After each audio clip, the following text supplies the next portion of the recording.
Interior exterior minivan continuous. Gina O'Connell, 60, Ashkenazi Jewish, haggard, drives while Ron O'Connell, 62, Irish Catholic, flabby, scrolls Facebook on his jumbo smartphone. Middle age has hit them hard and they're stuck. Ron, I'm going for the marble casket. Dina, those cost over $10,000. You gonna be buried with your gold and jewels too? Ron, like excavating ancient Rome, they'll dig me up in 2,000 years and marvel at my sarcophagus. Dina turns off the car and looks out the window to the for sale sign of the house next door. Dina, think that house will ever sell? Ron, probably scared off by the tremors. Dina, it's California. Earthquakes are expected. And this is a nice neighborhood. Ron, used to be nicer. Dina, oh, of course, it could have been nicer. Ron, what do you want me to say? Dina, something besides a complaint. All you did was say the plot was too small, this one had too many trees, that one the headstone wasn't big enough. Ron, I think I have the right to be picky about my gravesite. I'll only be there the rest of my afterlife. Hello, everyone. My name is Sarah Edmonds. I'm the editor-in-chief of For Page and Screen magazine. I'm here today with Vanessa Bloom, author of Interfaith Exorcism, screenplay we had the honor of publishing in issue 5, which is out right now. You can go check it out. Thank you so much for being here with me today. Thanks so much for having me. I'm excited to be here. I'm This is definitely, great. yeah, I'm excited to have you. Just to start out, could you tell me a little bit about what inspired this script? Yeah, of course. Hi, I'm Vanessa Bloom. I am a screenwriter, educator, and filmmaker from Orange County, California, which is featured in the script. And this story actually was sort of inspired by the fact that I grew up in an interfaith household. My mom's side is Jewish, my dad's side is Christian. I really grew up celebrating kind of two sets of holidays. Actually, three, if you consider that I was also adopted from China and we did celebrate Lunar New Year and the Autumn Moon Festival. So I really wanted to kind of play with that idea of like, what is it like when you have two different faiths in one place? What kind of compromises do you have to make? What are the considerations of, your family, your life? And I want to do it in a funny way. And I've had this idea for a little bit of time. And I've decided like now is a really good time to write it. Absolutely. I love the comedy throughout this piece. I mean, people who are listening to this will hear it in that scene that you read at the beginning. Um, but I absolutely love it. The characters, the way they go back and forth, it's just so funny and it pulls you in, um, for sure. And were the characters, this might be a personal question, so feel free to not answer if you don't want to. But were the characters like the personalities based off of your parents, since you said you were kind of pulling from life there? Actually, I kind of, with the characters, they aren't based on my parents. They're actually, I kind of wanted one thing that I really want to challenge myself is that I realized like every script I had, every character is like around the same age as me, which I think is true of most writers. We want to write like what we know and our story and our experience. But I really want to challenge myself of like, could I write a character who is significantly older and probably had a lot different life experiences than I had? And what would that look like? And I really drew on kind of a lot of people that I know, just have met, not people I know necessarily personally, but just have met tangentially in life. If you know me, don't worry, this is not based on you. If you know me and you're listening to this. And I just wanted to kind of play with that and see if I could write an authentic voice of someone like who is very, very different. Did you find it challenging as you were doing it? I mean, I think you did it well, but that's just my opinion. But did you find it challenging as you were doing it? I think it was a bit of a challenge because a lot of it too, I feel like a lot of times I write how I talk. So I had to remove kind of a lot of this like slang and kind of, so I was like, I was born 98, so I'm like an early Gen Z. So a lot of that had to kind of come out in order for their dialogue and their mannerisms and everything to feel natural. And I also really thought about this. I pictured kind of who but I know a lot of like actors or just like imagining people in the role. That really helped kind of visualizing like, oh, like I could see, you know, this role being read by this person that I know. And that really helped kind of keep the story going where it didn't fall into like, I feel like the other trap is like sometimes when you write a character that's not like you at all, you fall into stereotypes. So that was kind of visualizing that person saying these lines really helped with that. Yeah, absolutely. And I think that's something that's really kind of unique with script writing, the ability to like picture it, imagine hearing it, because the goal is ultimately to get it out there and have it be something that can be seen and heard on screen. Um, and with that comes its own set of challenges. There's a lot of what I mentioned before, the dialogue between the characters in the beginning, the back and forth. With scripts ultimately being intended to be seen, how do you trying to figure out a way to word this? 'Cause I have the gist of what I mean to ask, but I'm like trying to figure out the way to word this. Um, how do you go about translating a story from like your idea in your head to the page in a way that's like intended to be seen? That's a weird way of asking that question, but Yeah, because you're right, it does have a lot of dialogue. So that was in this play is definite or this screenplay is definitely an intentional choice. I think this is actually one of the most talkative scripts I've ever written. Most of my other work does not have this much talking, but I chose that specifically because I wanted it to almost feel like a sitcom where you have a lot of verbal back and forth, but you also have these like visual things going on. And in a sitcom, the visual things are usually like a visual gag or a visual, like something's happening that's driving the plot. And I almost like transpose that onto a different genre. And I was like, okay, like we need the dialogue to be really, really funny because of what's happening and driving the story is not funny. And I think that's what horror comedy ultimately does. I also, when I wrote this, the one of the goals, of course, would be to make it.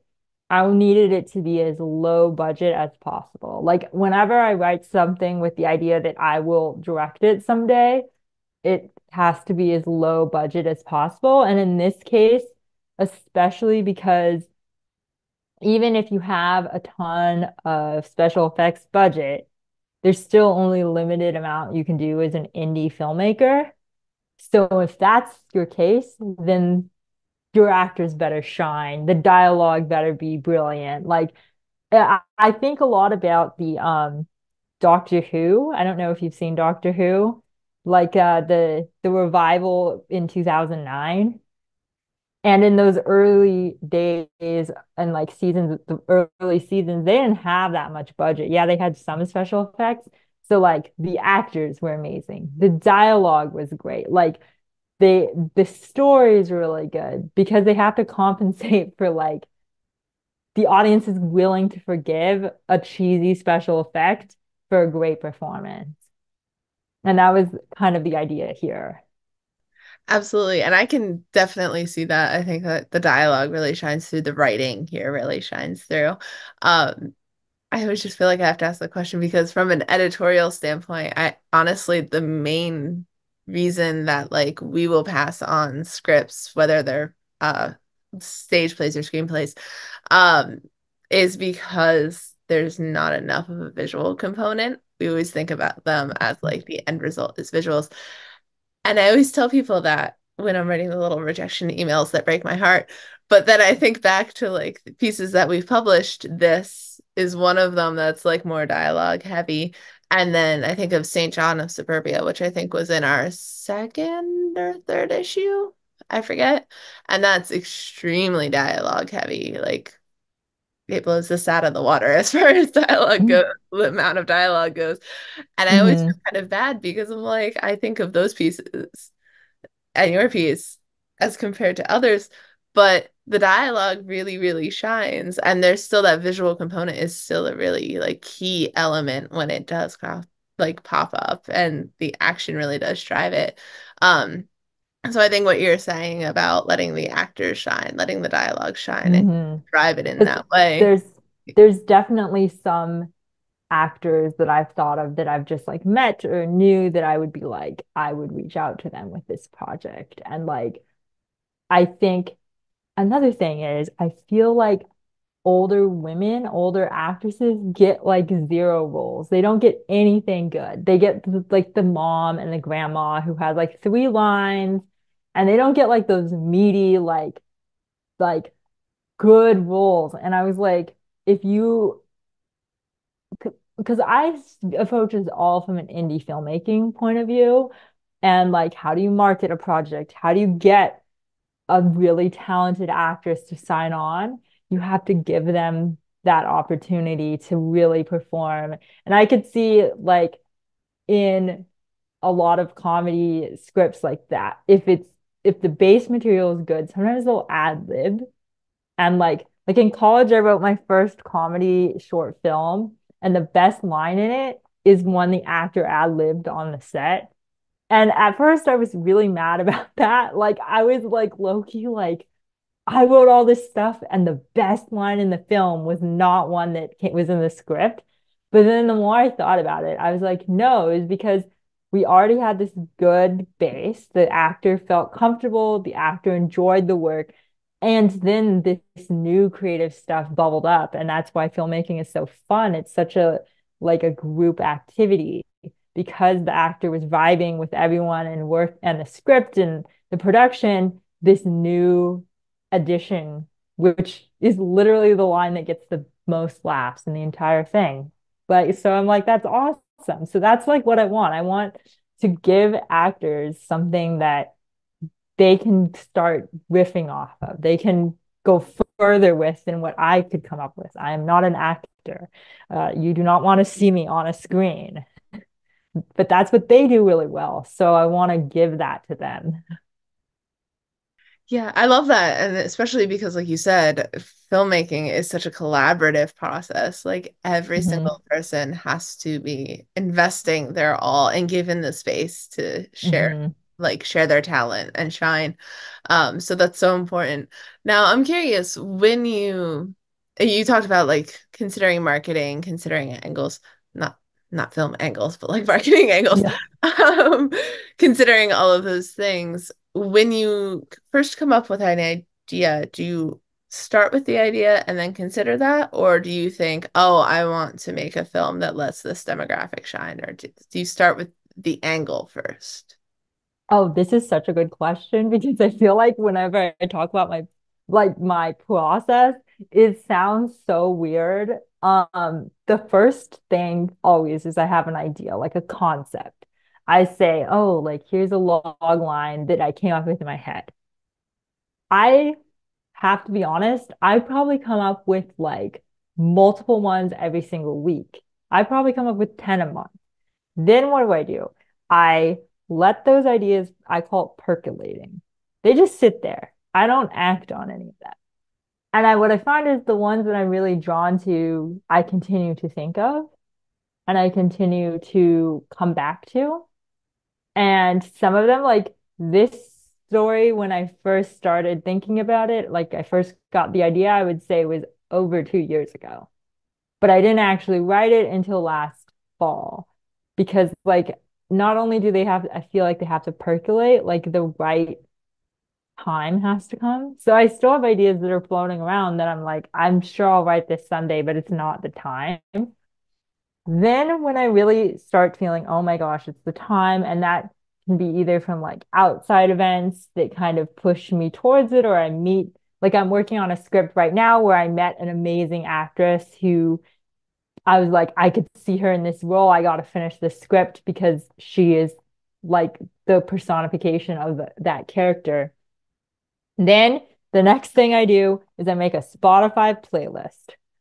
And a lot of my playlists are multiple versions of the same song because I feel like I'll have a song that I feel like represents what it is. The interfaith exorcism is actually one of the strange ones that there was no song. There was no playlist. It's the only one I've ever written with no playlist. But I think that's because a lot of the music and stuff I thought about is just like traditional, either Jewish or Catholic, like tunes.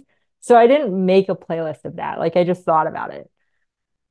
But then I sit down and write. Sometimes I will tweak characters to fit a demographic. Um, Usually it's more of a budgetary and marketing consideration than it is like have I chosen a character who is this specific identity because at least if I'm casting my own project, I have never cast anything that wasn't just an open casting. Anyone could come as long as there's some things like for like this one, age would be important. They need to be that age. But like I tend to worry about that a little less in the casting process and a little more in like, can I get the best possible person who is going to play this role? And uh can like what are they kind of like what is their response to it? Are they excited about like an actor who's excited about the role is going to be so much fun like to have in that role. But I do take in some considerations for like demographic. For example, one of my short films, which was actually like a semi-autobiographical, I actually cast my friends who we did like blind casting and they play me or like the me type character. And I'm Asian, they are Latino, and we just rolled with it. We were like, let's just go. It doesn't really matter if the story is universal, everyone will relate anyway. Yeah, absolutely. I don't think that sounds like that wild of a process. I mean, that makes sense to me. But yeah, that's interesting. And I feel like I don't know why I started off that sentence like that. That's not what I meant to say. Um, but um I guess kind of like a piggybacking to piggyback off of that. Is it at all difficult for you to kind of like let go of the control that you have as a writer when the film starts being produced? Yeah, I feel like it depends if I go into the project thinking, oh, I would like to direct this or not. Like for Interfaith Exorcism, I would very much like to direct it as a film version. But I will say, and you're hearing this first now, that there is actually a stage play version that was adapted after I got into your magazine. I adapted a stage play version for another competition. And as of right now, it is not announced yet, but it is going to be staged in London for a showcase. So I am like, I'm not directing that. I don't even live in London. So that is totally going to be in the hands of another director, another team. And I'm really excited. I do feel like in part, it's kind of like you kind of have to let them go. There's some things where you have to let them into the world and hope that they can thrive on their own. And you will be there to like cheer them on like a parent in the back, like, but they have to kind of make their way in the world. Now, there's a couple of projects where I'm like, I feel like these are would be more personal that I might not do that with. But for those, I generally don't put them out in the first place. Like I just hold on to them, and when the time is ready, hopefully I will get to like introduce them then. I always think about how like um I'm not sure if you're super familiar with Taika Waititi, which makes amazing horror comedy. I love him.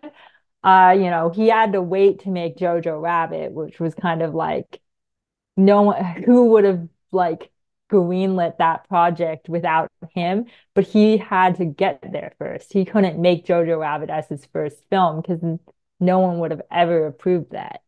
He had to, and I feel like there's some projects where I'm like, I'm gonna have to like earn that at some point. It's not going to be a first project. That absolutely makes sense. Congrats on the stage play. That's amazing. Thank you. Yeah, I have very few details at the moment, except that it is happening, so I'm very excited. Yeah, when you find out more about dates, times, all of that, be sure to send it over. We can share it and also just Of like, course. Yeah, the stage play is almost identical to the screenplay, which again goes back to the fact that it's very dialogue heavy and hmm it's very, very like talky. hmm But I there were a couple of revisions I made again for space because they were like, look, we have one location. We're not gonna have a bunch of sets. Like, and I was like, cool, like I can cut it down. Here's what I have. And that then we go from there. Yeah, that's interesting. That process is interesting. Now are you going to be able to like are you planning on going out there to see it? Or are they gonna send you like a digital copy to watch? Or I'm asking for recording. I unfortunately will not be able to go see it. It would be that's amazing a trip. though. Yeah, next time. Definitely, definitely. Yeah, so you've mentioned a couple of times now that you're really into horror comedy. This script is, of course, horror comedy. Mhm. Is that a genre that you work in a lot, or do you kind of experiment across different genres? I feel like I experiment a lot with genres in part because I feel like if you, for me personally, I don't like working in the same thing all the time. And a lot of my stories come and they're just like based on experiences or things that happen in my life. So it depends. I've done now a couple of horror comedies, which I really love because I feel like the situation of like the horror element just automatically makes it funny. But it's not the only thing I've done. I've done a drama. I've recently written a short that has a musical number in it. I've done a lot of dramedy. I like comedy. I think that comedy is really important, and I really like that. And I like absurdist like stuff, or where it's like you watch it and you're like, this is just crazy, but it's so funny, and like that's what I want to make. Yeah, that's so fun. Quick question, just because I'm curious, because I personally do not know the process of this. When you write something with a musical element, are you writing the music to I it? would not be writing the music, no. That is when I reach out to my very talented friends and I'm like, hey, I need a song for this. And there is actually no song currently written for the musical piece. It is just like you write the whole script and you have portions where you'd have singing. And then some people let the songwriters do everything, lyrics, everything. Some people come in and they'll write some of the music. I know how to play music. I took piano for 10 years, but I would certainly not try to write a song. I would probably just ask for the sheet music after so I could play it. But I know some fabulous songwriters and composers who can do all that. Again, it's like film is such a collaborative thing. You want to let everyone else do their job so that you can do yours and it will be great. Yeah, absolutely. That's a great point. That's a great point. I know. I would be in a similar position anytime like I've made films, I always reach out to a friend. I have a friend who does scoring out in LA and I'm like, "Hey, do you want to work on this project?" Because I cannot. But yeah, absolutely. Um, I definitely had a follow-up question and it is gone out of my head right now. Oh, it's okay. I'll say though, one thing that I learned in college, which I feel like has served me so well my entire life, is my mom said, actually, I think this is in high school. She said, and this was not even about filmmaking or writing. She said, whenever you go to do something, if you want to do it well, find the people who are doing it better than you, and you learn everything you can.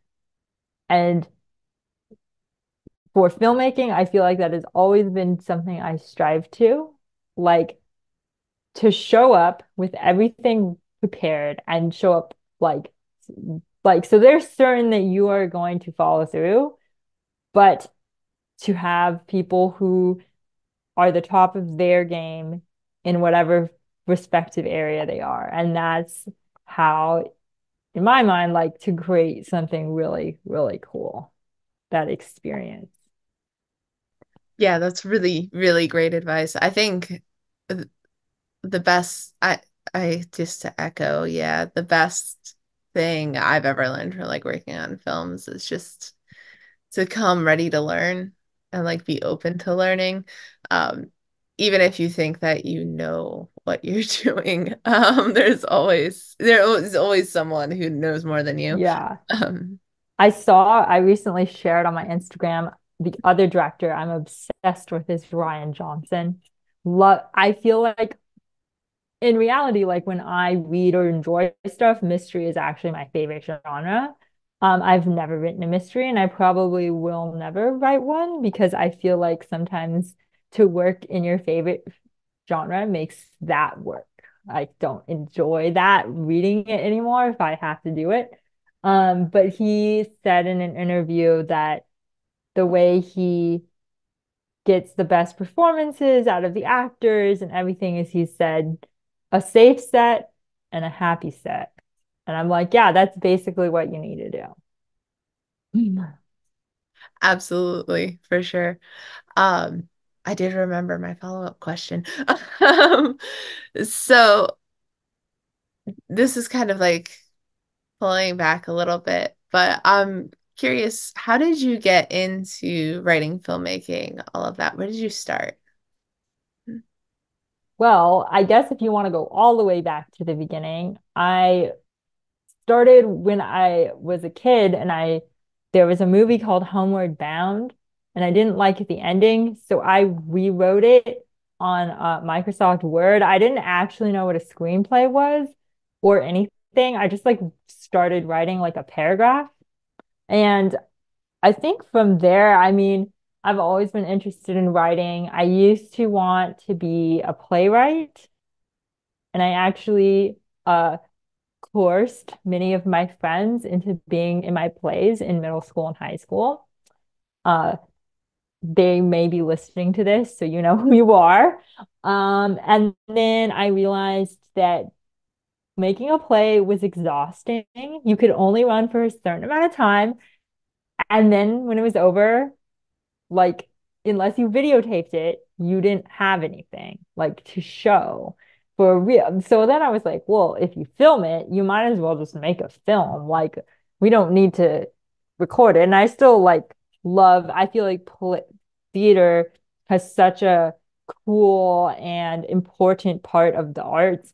But at that time, like I don't have like a theater, I don't have a place at the time to show this stuff. So I started filming and then in college, I actually did not study film, which everyone is surprised about. I studied history and after I changed my major 3 times.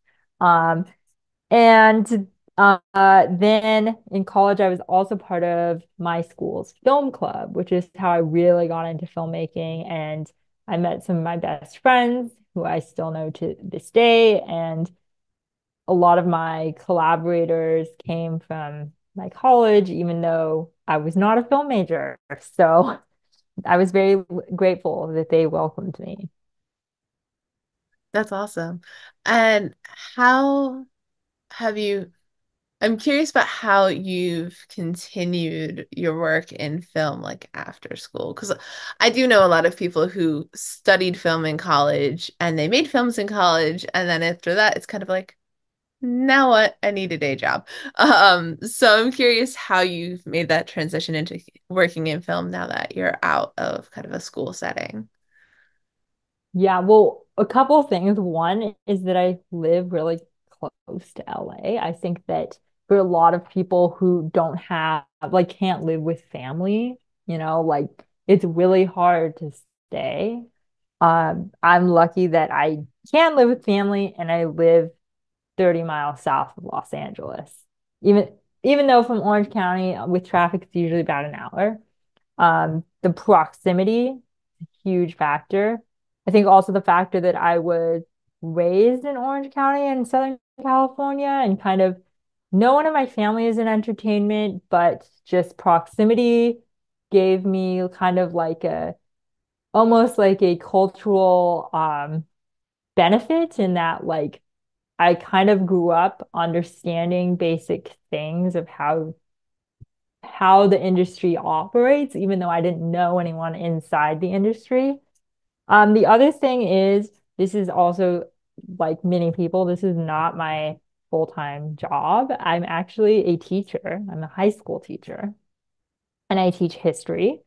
And I have actually found that having a job that allows me to be creative and also I am talking and interacting with people all day is kind of great for creativity for me because one, I don't have to worry about money. Like, also, I get to be creative. I have definitely come up with things or thought of things from being in my classes. And then, like, the students are so funny. And if when I make another film, I will definitely test screen it for them because they are brutally honest and I feel like they're very they add a lot to my kind of creative ideas because they just are a fresh perspective. They don't like when I talk to students, it's so refreshing because they haven't had the world imposed on them. They're just who they are, and the world is starting to come in on them like that, but it's so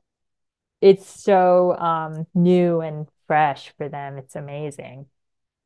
So that's kind of how I maintain like financially being able to live and then also mentally like having that environment I find has been very good for my creativity.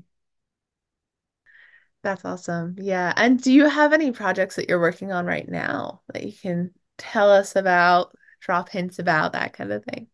Well, I just closed a theater show that I was co-producer for.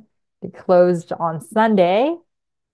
And that was really cool. It was called What Do I Do with All This Heritage? And it was salon style theater. So not sets and props and everything, but like more like a direct to the audience. Uh, and that was nonfiction stories about the Asian Jewish experience. So being Asian and Jewish. That was really cool. It was the company that produced it, the Braid Theater in Los Angeles. It was their highest grossing show over 16 seasons. And it also, like, I was at most of the shows, and it was just like an incredible experience. So, even though that's technically over, that was kind of the big thing I'm working on. Right now, I'm still working on some features. I have my own like not fiction Asian Jewish piece. But Integrate the Exorcism has been a lot of the focus because it's been going to a lot of competitions. I'm waiting on a bunch of results. Um, I would like to make that. But we have also applied for a bunch of other stuff. So it's right now it's very much like whatever the wind is going to throw my direction, and that's the way I'll go. But I don't know yet because nothing has happened. I'll keep my fingers crossed for those results to come in for you. Thank you. Yeah, it's been definitely pretty crazy. But this film, I feel I have really good feeling about. Mhm. People, I think it resonates with people. Mhm. Absolutely, absolutely.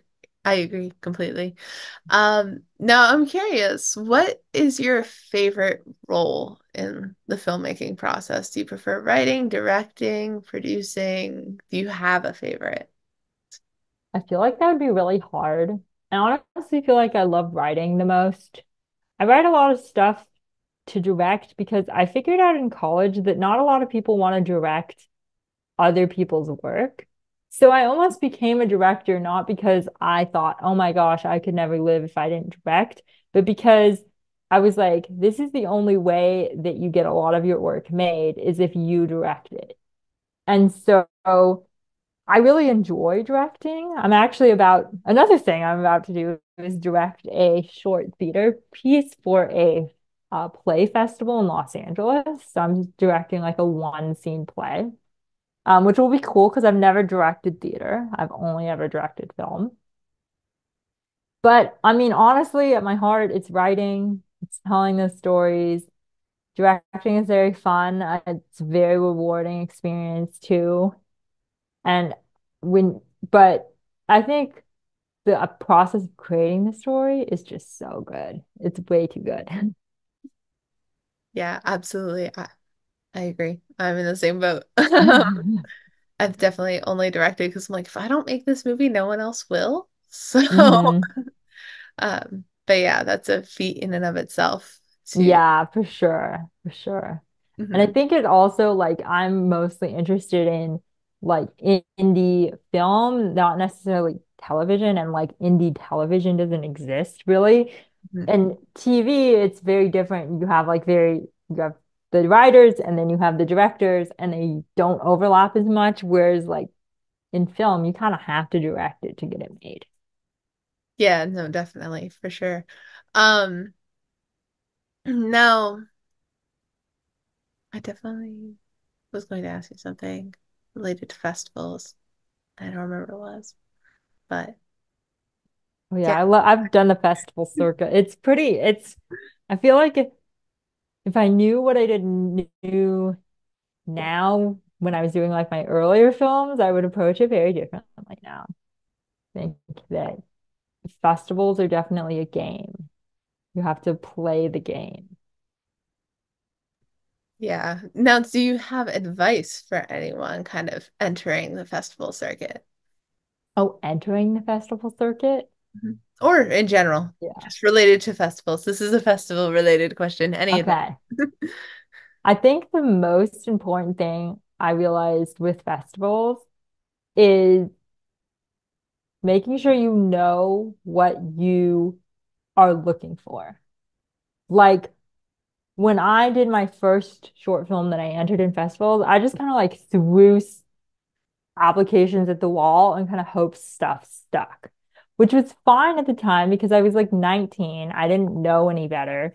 I got into places where I could have that were local that my family could come and watch. Um, and it was all good. Like I don't have any regrets about that. Like I really had a good time. Now, for like, say if I were to make interfaith exorcism, I would be so much more strategic. One thing I would do, I'd also like have higher expectations, which I think you should be realistic in what your expectations are. Like my first short film, I tried to enter it in like the Newport Beach Film Festival and kind of like these higher film festivals, which of course it wasn't going to get in based on results that I'd already had, but I didn't know anything. So and of course, like, I mean, you can't always predict. Maybe it might have gotten in, but it didn't. So like, looking back, I'm like, okay, yeah, like, clearly my expectations were a little bit high.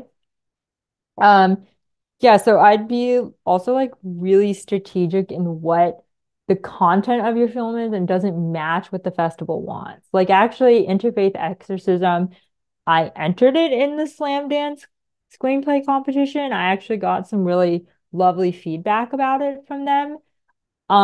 I don't know if I'll place or not, but like the idea of like, okay, Slam Dance loves horror. I wouldn't try to enter this in Sundance. Like they're obviously not going to be into it. Anything that you have where you have a specific demographic, like with my first or my short I made in college where I cast my friends who were Latino to play characters, looking back, I'd be like, I would have entered that in Latino film festivals. Like we had a full film with all Latino leads. That's pretty cool.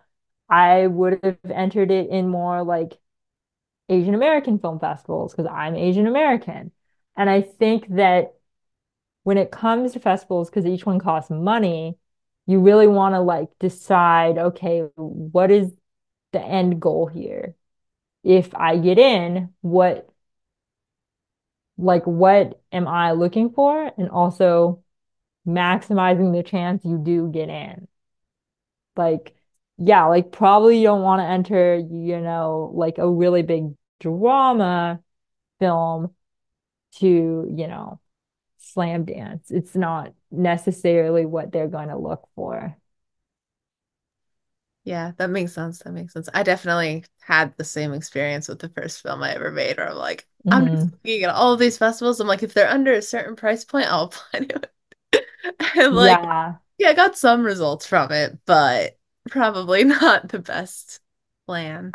So I this is also great think, advice. oh, yeah, I also think to be prepared for the unexpected, like so I always considered one of my films to be like narrative, even though it had a musical element and there was like dancing and choreography but then I got into a festival, I actually won. They gave me an award of best experimental short film. And I was like, well, gee, that's awesome. I won. But in my head, it was a totally different film. So like you never know what people are gonna see. So like I'm not saying you should definitely still enter like maybe that Reach Festival because you never know, but be realistic as well. Yeah, being realistic is definitely good advice, especially when money is involved just with indie filmmakers, such tight budgets, Hmm. all of that for sure. Yeah. Really quickly, this is just kind of like a little side question. Is there anything specifically that you want to talk about that like has not come up yet? I think one thing I will say about the interfaith exorcism is Mhm. that I actually almost pulled it from submissions basically when everything blew up in the Middle East. And I was like, I don't really know how this is gonna play. Like it feels I almost was like, this piece feels very feel good. And I don't know how that's going to play in a time where people are like actively fighting over religion. And kind of what came down to when I talked to people and stuff was like, I feel like you need to put it out because of this. So it was actually like a really interesting experience and like kind of crazy that a lot of the reception has been very warm because I feel like right now there's just like, and not even in the Middle East, even here in the United States, there's just a lot of religious conflict and a lot of kind of, I guess, associations right now of like the bad side of religion.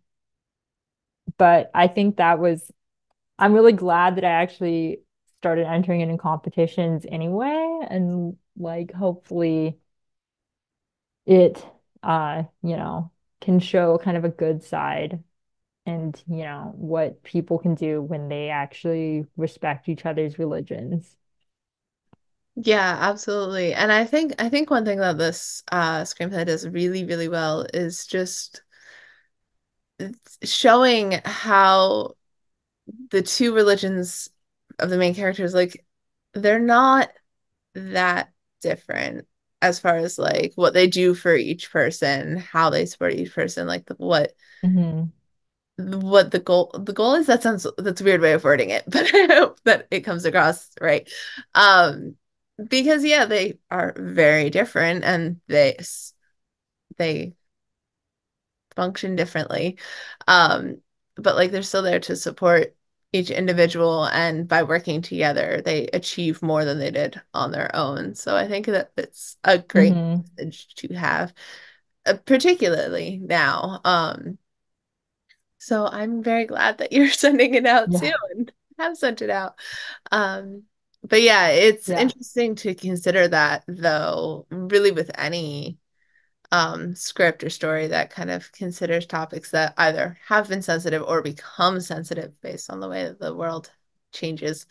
Um, Yeah, you can't really predict what's going to happen and how it's going to kind of affect mhm, your the like what you've created.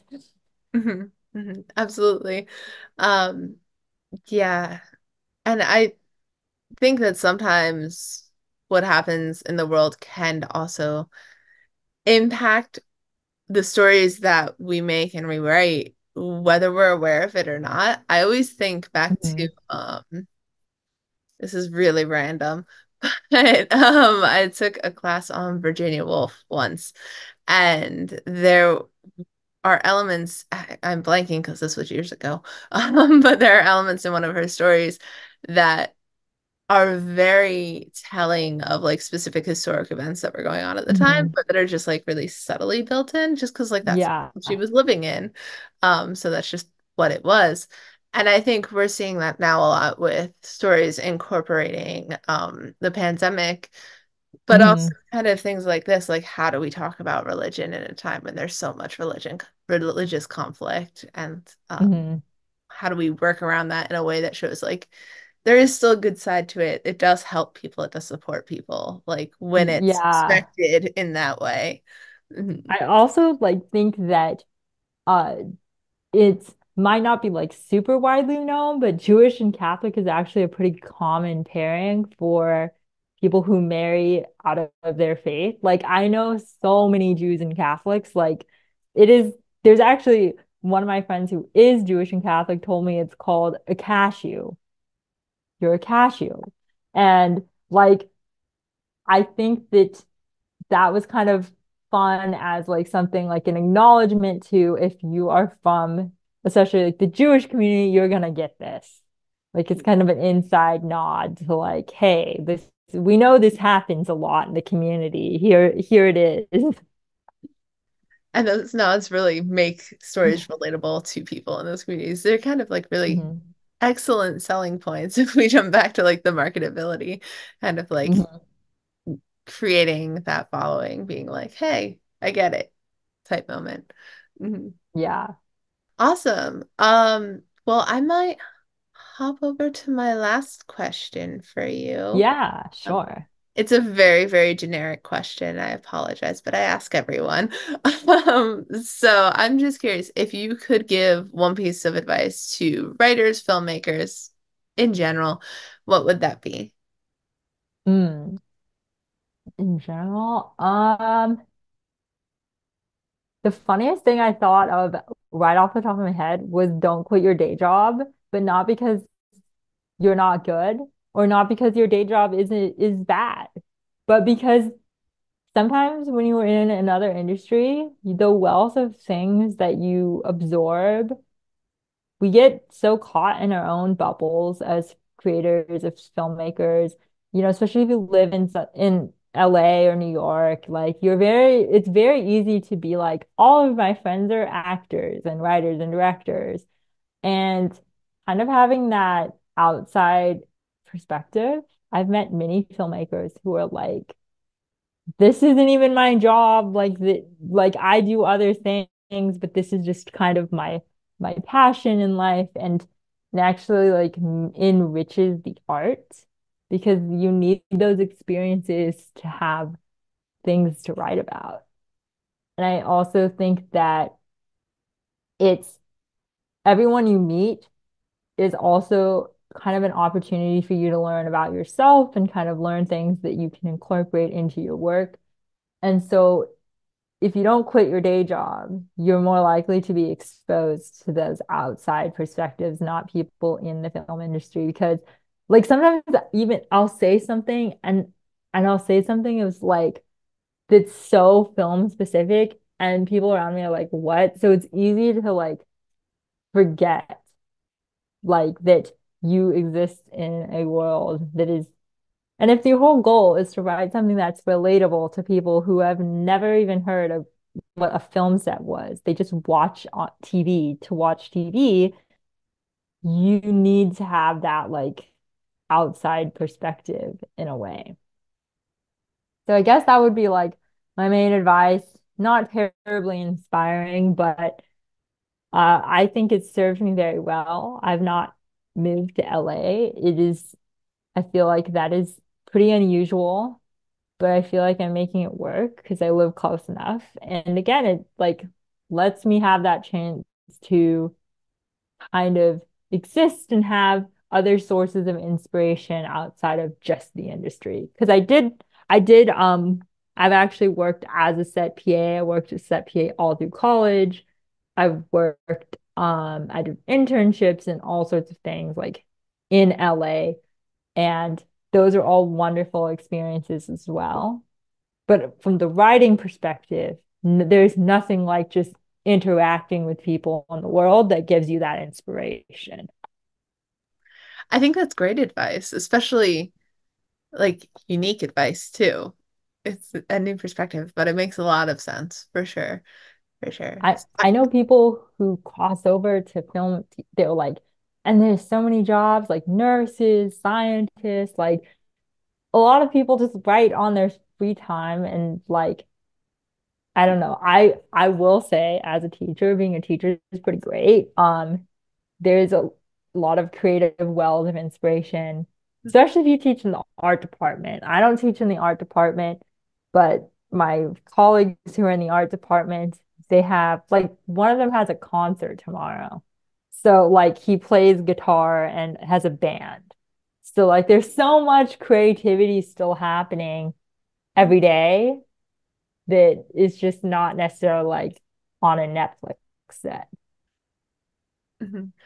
Absolutely. And that's really helpful to remember. Definitely, especially with like writing can be such an insular thing. It can be such a Hmm. lonely thing. That getting out there is really, really great advice and good to remember. Um, Hmm. but yeah, so apparently I lied because that was not my last question. Oh, okay, cool. This is a very quick question. I just was curious. Where can our listeners find you and your work so that they can check out what you're working on, what you've done, all of that fun stuff? Yeah, so I have most of my stuff is just like on my link tree, which is like the link tree slash Vanessa Bloom, all one word. I'm also on Instagram at Vanessa.bloom. If you do request to follow me, please like I'm on private because I do have students. So DM be like, hey, I heard or I'm coming over from for Page and Screen, and then I will let you follow me. Um, and those are kind of the two main things. I'm also on Facebook if anyone uses Facebook. Um, those are kind of the main places where you're gonna see kind of my work. Awesome. And I will be sure to include the link tree in the description of this Thank interview. So you. I will be able to click and find you that way. Awesome. Well, thank you again so, so much for taking the time to talk with me. It's been really fun to hear your process, hear your thoughts on the script and in general. I've loved speaking with you. So thank you so much for doing this. Thank you so much. This was really fun. I am excited to hear all the other interviews.